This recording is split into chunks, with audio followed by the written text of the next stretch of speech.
सबसे पहले आप सभी का मैं हृदय से आभार प्रकट करता हूं कि आप सबने हमारी बात को प्रदेश की जनता के समक्ष रखने के लिए अपना बहुमूल्य समय दिया।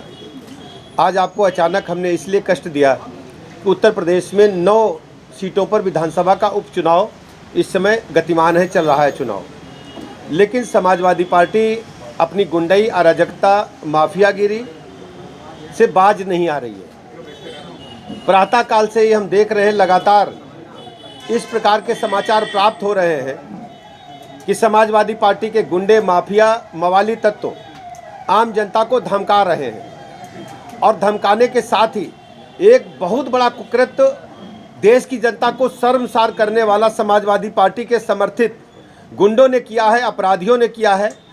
मैनपुरी जनपद की करहल विधानसभा के उपचुनाव में कल एक दलित बेटी को जिस ढंग से समाजवादी पार्टी के समर्थक उसको घर से मोटरसाइकिल पर बैठा करके ले गए, बाद में उसकी डेड बॉडी मिली है, वो भी बोरे में बंद डेड बॉडी मिली है। वो दलित परिवार की बेटी है। दलित परिवार की बेटी के साथ जिस ढंग से अत्याचार, अनाचार हुआ है, आज हम कह सकते हैं जो प्रदेश की जनता ने समाजवादी पार्टी के कुकृत्यों की सजा उन्हें दी है, हमेशा उनको इस बात के लिए आरोप उन पर लगते रहे हैं कि हत्यारों को, अपराधियों को प्रमोट करती है। और कल की जो घटना है वो पूरी तरह से मैं कह सकता हूं कि सच साबित हुई है। समाजवादी पार्टी के लोगों ने जिस ढंग से दलित बेटी को अपने घर से ले जाकर के उसकी हत्या कर दी, केवल इस बात पर कि वो भारतीय जनता पार्टी को वोट देना चाहती थी। माननीय प्रधानमंत्री नरेंद्र मोदी जी ने जो उनको आवास दिया है, कॉलोनी दी है, उस कारण वो साफ साफ कहना था उस बेटी का।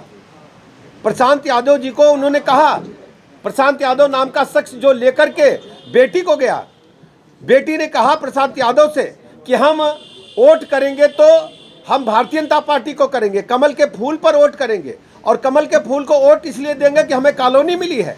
माननीय मोदी जी की कॉलोनी मिलने के कारण, माननीय मोदी जी की गरीब कल्याण योजनाओं से प्रभावित होकर यदि कोई दलित परिवार, प्रदेश का आम नागरिक यदि भारतीय जनता पार्टी को वोट देना चाहता है, उसकी हत्या करने का काम, ऐसा जघन्य अपराध करने का काम करेंगे। ये कहने को ये केवल पीडीए चिल्लाते हैं, पूरी तरह से केवल ये एक परिवार की पार्टी है। इनको पिछड़े समाज से कोई लेना देना नहीं है, दलित समाज से कोई लेना देना नहीं है। आप सब जानते हैं, चाहे करहल की घटना जो कल की है उसका हम आपके समक्ष हम विवरण रखे हैं, चाहे कन्नौज की घटना हो जिसमें इनके बड़े एक यादव नेता थे, उन्होंने पिछड़े समाज की बेटी के साथ कुकृत्य करने का काम किया।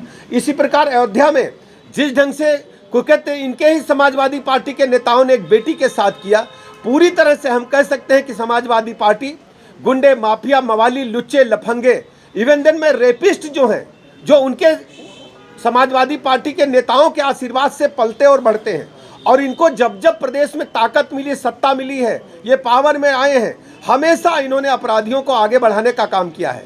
हम देख रहे हैं शांतिपूर्वक मतदान चल रहा है, लेकिन शांतिपूर्वक मतदान में इनके गुंडे, माफिया, चाहे करहल मैनपुरी हो, चाहे मीरापुर हो, चाहे कुंदरकी हो, हर जगह नंगा नाच रचने का काम कर रहे हैं। इवन देन मैं कहना चाहता हूं, जो हमारी अंबेडकर नगर की सीट है कटहरी, वहां पर भी इन्होंने जिस ढंग से आतंक बरपाने का काम किया है, भोली भाली जनता जो इनको वोट नहीं कर रही है उसको धमका करके वोट लेना चाहते हैं। बड़ी संख्या में एक ऑर्गेनाइज ढंग से हमने देखा इस चुनाव में खासकर कि बुर्का पहन करके पुरुष जो इनके समर्थक लोग हैं वो बुर्का पहन करके मतदान करना चाहते हैं। और भारतीय जनता पार्टी ने लगातार निर्वाचन आयोग से इस बात की शिकायत की है कि ये बिल्कुल बर्दाश्त नहीं होगा। लोकतंत्र में आप संविधान की प्रति लेकर केवल तमाशा दिखाने चाहते हैं और संविधान की धज्जियां उड़ाने का काम करते हैं। लोकतंत्र के महापर्व पर 9 सीटों पर उपचुनाव हो रहा है, समाजवादी पार्टी लोकतंत्र की, संविधान की धज्जियां उड़ाना चाहती है। दलित बेटी की हत्या कर दिया है, इसकी जितने निंदा की जाए वो कम है। हम पूरे उत्तर प्रदेश के दलित समाज से कहना चाहते हैं कि दलित समाज को इस बात का संज्ञान लेना चाहिए कि समाजवादी पार्टी ने आपकी बेटी के साथ जो कुकृत्य किया है, जो अपराध किया है, उसकी हत्या कर दी केवल भाजपा को वोट न देने के कारण।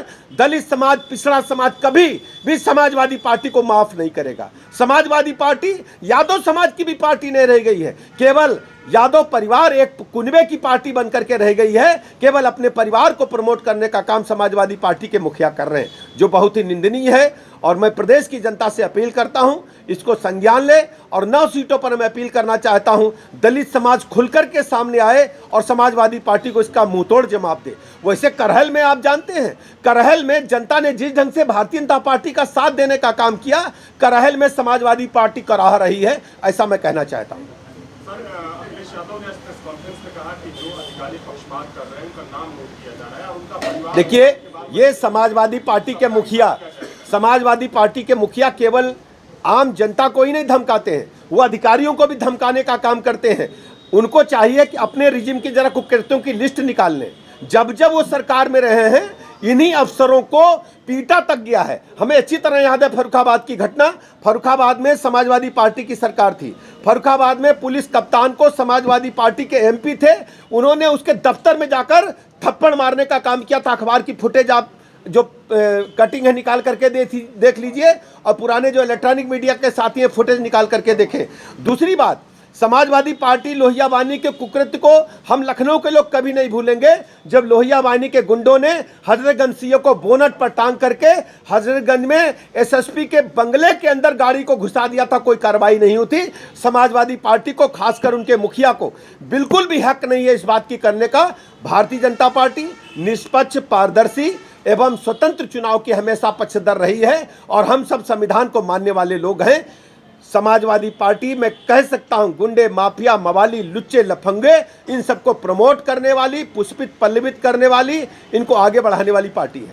अखिलेश यादव ने कहा है कि अपने जो उनके वोटर्स हैं उनसे अपील भी की है कि वो बार बार जाके लगे, अगर उनको रोका जाता है। देखिए, भारतीय जनता पार्टी इस बात की पक्षधर है। हमने भी निर्वाचन आयोग में कई बार शिकायत किया, कंप्लेंट किया है कि समाजवादी पार्टी के गुंडे, माफिया भोले भाले ग्रामीणों को, मतदाताओं को सता रहे हैं, धमका रहे हैं कि अगर उन्होंने सपा कोट नहीं दिया तो हम गोली मार देंगे। और करहल में इसको उन्होंने दिखा दिया, एक दलित बेटी की हत्या कर दी है। इस पर आप लोगों को भी संज्ञान लेना चाहिए, और समाजवादी पार्टी को प्रदेश की जनता इसका मुंहतोड़ जवाब देगी। ये भी कहना है कि जो है आईडी देख देख के जो है भगाया जा रहा है, जैसे मुसलमान है। देखिए, मैंने आपको बताया कि समाजवादी पार्टी के लोग जो कार्यकर्ता हैं, बुर्का पहन करके महिलाओं के भेष में वोट डालने का काम कर रहे हैं, और चुनाव आयोग में हमने शिकायत की है। इस पर कड़ी कार्रवाई होगी। जो भी संविधान के खिलाफ काम करेगा, निर्वाचन आयोग के नियमों के खिलाफ काम करेगा, हमने निर्वाचन आयोग को दरखास्त दिया, इस पर कड़ी कार्रवाई हो। मुजफ्फरनगर, मुरादाबाद में सपा आरोप लगा रही है कि वहां वोट नहीं दिया जा रहा है, जबकि देखिए, चुनाव में अपनी संभावित हार को देख करके समाजवादी पार्टी केवल फेस सेविंग कर रही है। भारतीय जनता पार्टी प्रचंड बहुमत के साथ इन 9 सीटों पर जीत रही है, ये मैं कहना चाहता हूँ। मदरसों और इसके अलावा मस्जिदों में बाहरी लोग भी हैं, ये आपने हमने निर्वाचन आयोग को शिकायत किया है कि बड़ी संख्या में हुजूम इकट्ठा कर रहे हैं, जबकि निर्वाचन के नियम के मुताबिक आसपास निर्वाचन स्थल के जहां पर मतदान हो रहा है 144 दफा लगी होती है, वहां भीड़ इकट्ठा नहीं हो सकती। ये भीड़ इकट्ठा करके अधिकारियों को दबाव में लेकर के, और खासकर बुर्का पहना करके पुरुषों को वोट डालवाने का असफल प्रयास कर रहे हैं। भारतीय जनता पार्टी ने इसकी कंप्लेंट निर्वाचन आयोग से की है। बहुत बहुत धन्यवाद आप सबको। देश विदेश की ताज़ा खबर पाने के लिए हमारे चैनल NTV निष्पक्ष को सब्सक्राइब करें व बेल आइकन दबाना ना भूलें।